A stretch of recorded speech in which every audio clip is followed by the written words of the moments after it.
What's going on, everybody? Welcome. I know it's been some time, but this is David. And I must say,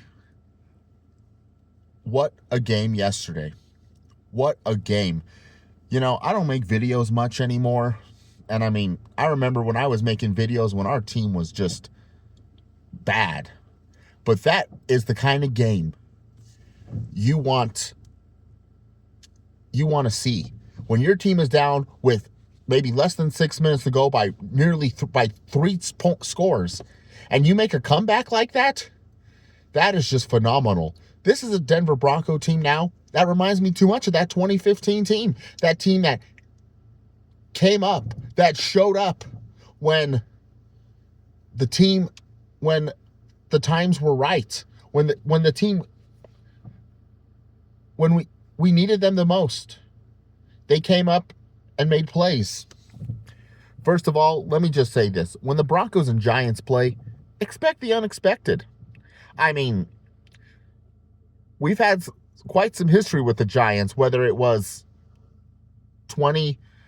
Super Bowl 21 when they beat us, and then the 98 season, the 5-8 Giants take on the 13-0 Broncos, and Ken Graham throws that 37-yard touchdown pass to Amani Toomer, ended our unbeaten season, and then we opened up Invesco Field against the Giants on September 10th, 2001. That's when Broncos won, but Ed McCaffrey got injured, was out for the year, and after that, we all remember what happened the day after. And then there was 2005 when Amani Toomer did it to us again.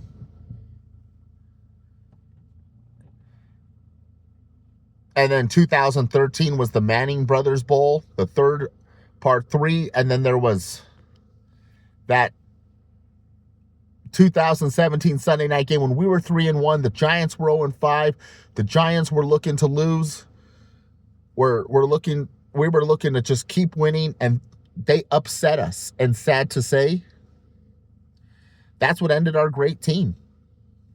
That was the loss that really ended our great team. But yesterday's game was great. Once they were down 19-0 at the end of 4 quarters, just get ready for the Cowboys is what we said. Get ready for the Cowboys. But Bo Nix brought some magic to the Mile High. He throws a touchdown pass, which was actually deflected off Cortland Sutton and caught by Troy Franklin for a touchdown. Then they go for 2 and make it. And then he throws like another touchdown to R.J. Harvey. They go for 2 and make it. And then they get the interception by Justin Strenad. If that's how you pronounce his name, I have a hard time pronouncing it.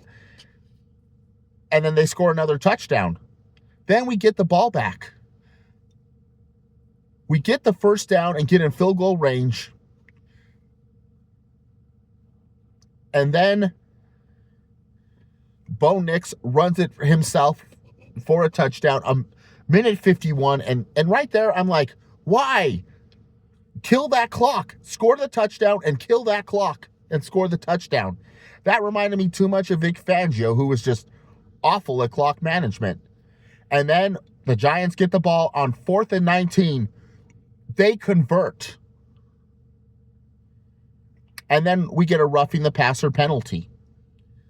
Then on 3rd down and 10, Jackson Dart throws it. It's incomplete, but the Broncos get a pass interference at the 1, and since it was in the end zone, it gets spotted at the 1-yard line. Then he runs it himself, and it is a 32-30 game, because then they missed the extra point. Those were 2 missed extra points the Giants had that game.